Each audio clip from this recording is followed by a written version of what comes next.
Hello, everyone. This is Chris, and we're doing something a little bit different this time around. I think this is the first time we've ever done something like this on the podcast. But I'm here by myself. I'm with Adnan, or I think one time I was with my wife. Uh, but there's a dirty joke somewhere in there. But anyway, hi, welcome.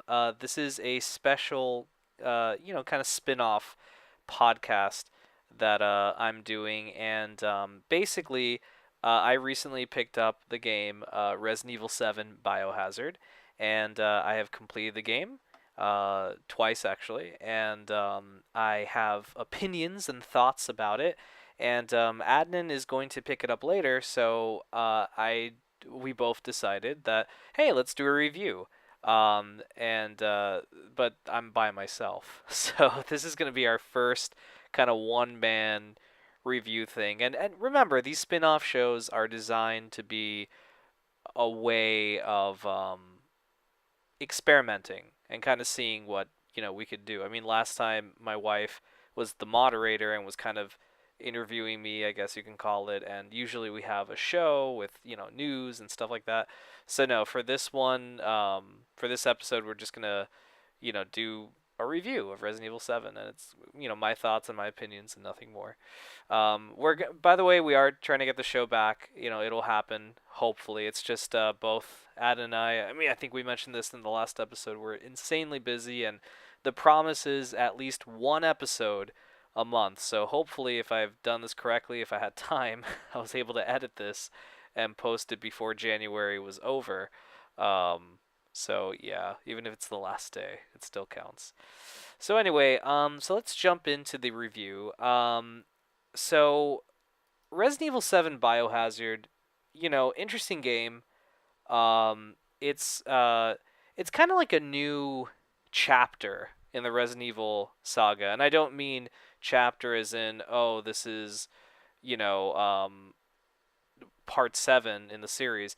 What I mean is I'll put it this way. I feel like Resident Evil 1, 2, 3, Code Veronica, the remake of Resident Evil 1 and 0, all that kind of formed chapter 1 of Resident Evil, where the camera angles were static and fixed, except for Code Veronica, where, followed you, but you get the point.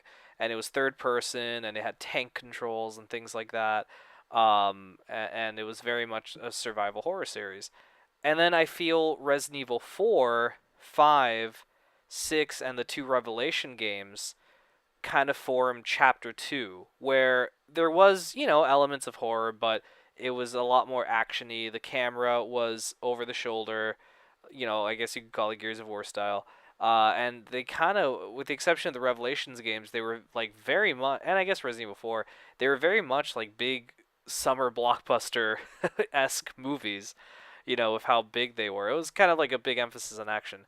I feel like Resident Evil 7 is the beginning of Chapter 3, and that if this game is successful, and I hope it is, that Capcom continues going forward with more games like this, where, I guess now it's first person, it's survival horror again, limited ammo, limited health, things like that. I hope they continue doing stuff like that.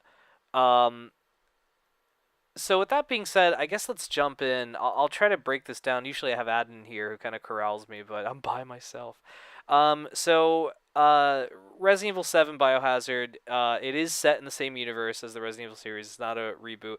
It's set in the year 2017, so this year, and you control the main protagonist, Ethan Winters, um, who is, supposedly an everyday man, a civilian, as they describe him, and he's drawn to a derelict plantation in Louisiana by a message from his wife Mia, who's been missing for 5 years, and basically, um, a lot of shit happens from that point on.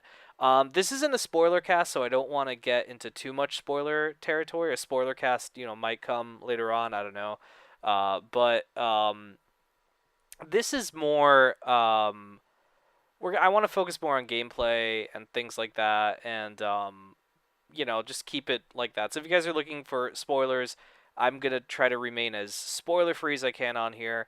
If I have to say something spoiler, which I won't, I'll try not to. I'll give a big get the fuck out notification. But basically, I think the game is wonderful. I mean, I'm just gonna put it out there. I think it's a really great game. It's not an amazing game. It's not a oh my god, game, but it's a great game. It's really great. I enjoyed it from beginning to end. It really sucked me in. I think the first person totally works. A lot of this game totally works. I really really really enjoyed it, and uh, the horror aspect, the Baker family terrorizing you and stalking you and stuff like that. Oh my god, horrifying. Like, especially at the beginning of the game where you have like little to no weapons. I will say though, as your arsenal gets bigger throughout the game, if you're smart and you save your ammo and stuff like that, things start becoming a little bit less threatening because you're kind of like, well, like, yeah, this is scary. There's a couple of jump scares and whatnot, but for the most part, you feel like I'm properly armed for this. So basically, as you progress in the game, I felt like they didn't really raise the stakes too much to make you, feel fear. Like, you get upgrades, you could expand your inventory, things like that. And, throughout the game, you can collect these coins that if you get these coins, you could spend them on uh, these weird cage things that can give you enhancers that enhance your health or they enhance your, aiming and stuff like that. So as you progress in the game, I felt like the game itself didn't keep up with you, I guess, for lack of better expression, and that they kind of it just stayed behind. It was kind of weird. I don't know. Um, but other than that, it's still you're still intrigued to play. You still want to keep going. Um, and the overall tone of the game is very much Resident Evil. I had to put that out there. I should have put that out there at first. Um, this is kind of a bit of a I guess controversial amongst the RE community, but I know some people might think like, okay, I'm gonna put it out there right now. I've mentioned this on the core show numerous times, I think, or on the old show. On one of the shows Ad and I did, I've mentioned this, but I'm actually not a big fan of Resident Evil 4. I respect the fact that Resident Evil 4 is lauded, amongst the community, that everyone loves it. Everyone thinks it's like the one of the best video games ever made. I respect that. I totally do. For me personally, I bought it back in 2005. I played it on the GameCube, and I have played it on other consoles as well because I really gave this game a chance. I just couldn't get into it for the life of me. It just wasn't for me. It wasn't my thing, man. I just could not get into it. And I still to this day I just really don't like the game. And actually, that was the point where I stopped really caring about Resident Evil. Resident Evil was one of my favorite gaming franchises. Metal Gear Solid's my favorite game series, but there's a point where Resident Evil kind of like was butting heads with it. It really competed with it. And 4 was where I deviated off and I stopped caring. 7 has gotten me back into it. Like 7, Metal Gear is still my favorite series, but 7 has really sucked me back into the lore of Resident Evil, and I've gone back and I've, played through everything, and I've been having so much fun revisiting these things, and that's so cool. I love that.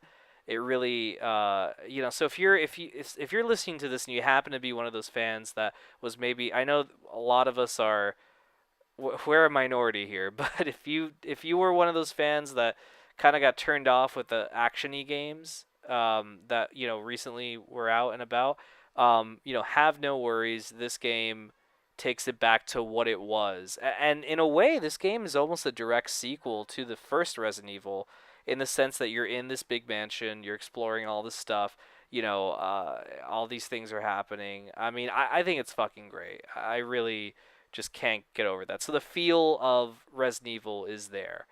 Um, things like controls are good. I think that um, the the aiming is kind of weird. It's finicky. You get used to it as you go on, and you get enhancers that make aiming a little bit easier. I think they made the aiming weird on purpose, as something that kind of like is against the player. You get better at it though as you get used to it. The control, everything else though, moving is fluid. You're very slow though. The character Ethan is extremely slow, and I think if you beat the game under 4 hours, you get a pair of like these shoes that make you run quicker or something like that.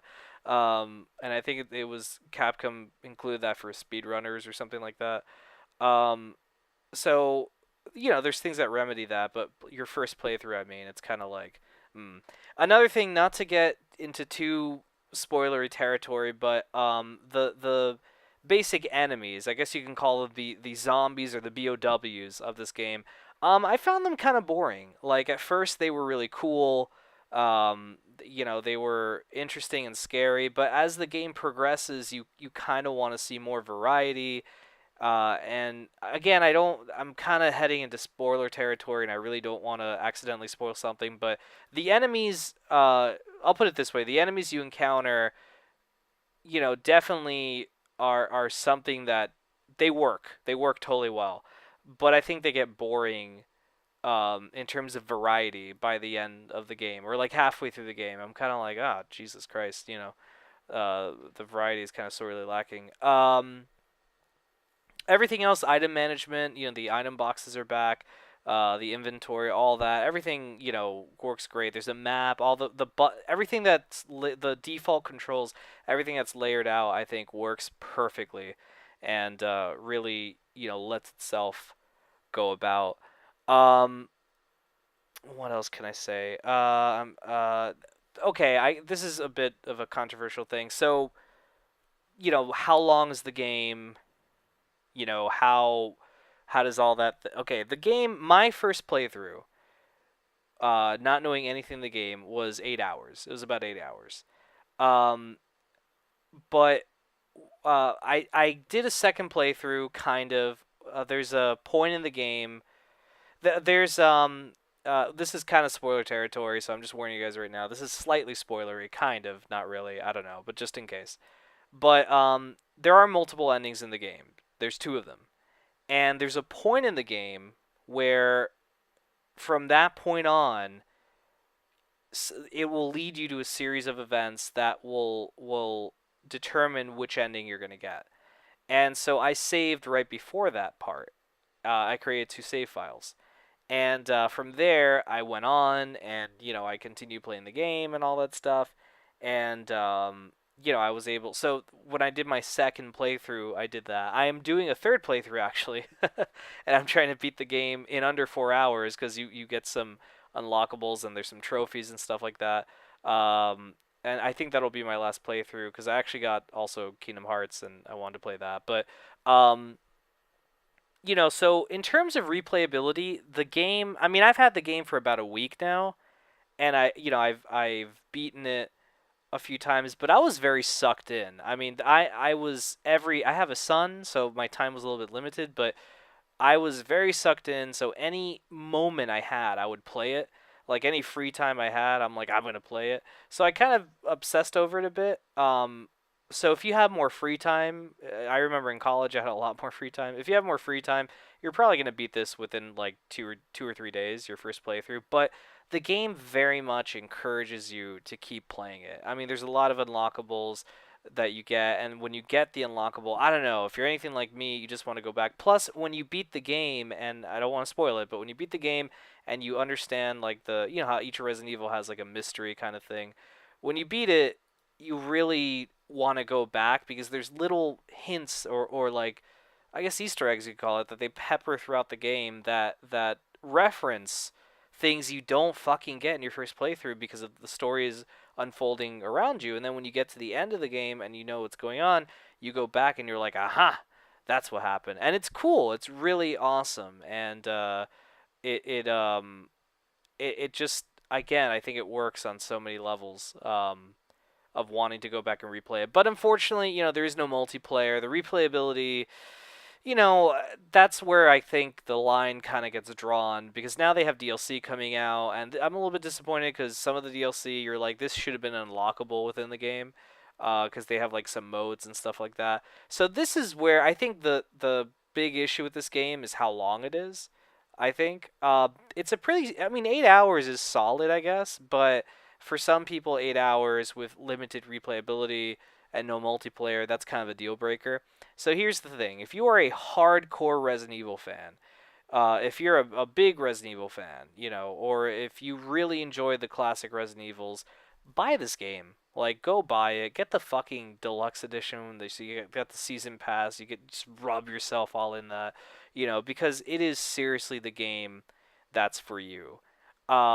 If you are a casual Resident Evil fan or a casual horror fan, good news is this is a great entry point. You don't need to have played any of the past games to understand this story. It's a very fresh. It's people often say, "Oh, it's a reboot," then, right? No, it's a standalone sequel. That is the terminology that you use for something that is part of an established canon, but it's its own separate island of a story. So it is set in the universe, but it is its own thing. Um, the good news is you could jump right in. The thing is, $60 might be a little bit too much for you to chew on. I mean, some people would be okay with that. If you're a casual player, maybe it'll take you longer to get through it, because you're not used to some aspects of it. But you know, whatever the case may be, you might want to wait for a price drop if the time, the amount of hours you can put into the game bothers you. If not, I say go for it. That's, by the way, that's the review score, I guess you could call it. We don't really do review scores here. I'm not going to be like 4 out of 10 or anything like that, or 4 out of 5. My review, my kind of like final closing remarks are that, if you're a huge fan of Resident Evil, buy this game. It's so fun. It's so great. It really sucks you in. If you are kind of a casual person, or maybe you're not, at all into it, um, maybe wait for a price drop or something like that. But anyway, so yeah, I guess that'll close us off, guys. There is the story aspect of the game, and that's like a whole nother podcast. Maybe I'll do one of those. I don't know, because with these spin-offs, we really want to experiment with stuff and, do different things. So this was kind of interesting. If you guys like this, kind of like a one-man review kind of thing, let us know. Maybe we'll do more of these. But yeah, like I said earlier, I think twice already, we really try to explore what we could do with these spin-offs. So hopefully we will be back soon with a main installment of the show. So please be patient with that. Ad and I are totally trying. It's just really our lives are kind of like, he's working on masters. I'm working on raising a baby. So it's hard to intertwine that together, like our availability. But we will try to do an episode, and if anything, you guys will get one of these lovely spin-offs. Bottom line, like on a monthly basis. But we'd like to do more. We'd love to go back to doing it weekly, but it's just tough to do. So anyway, on that note, that is the review for Resident Evil 7. We will be back, guys. With more stuff in the near future. So keep an eye out for that. And thank you guys so much for watching. Take care.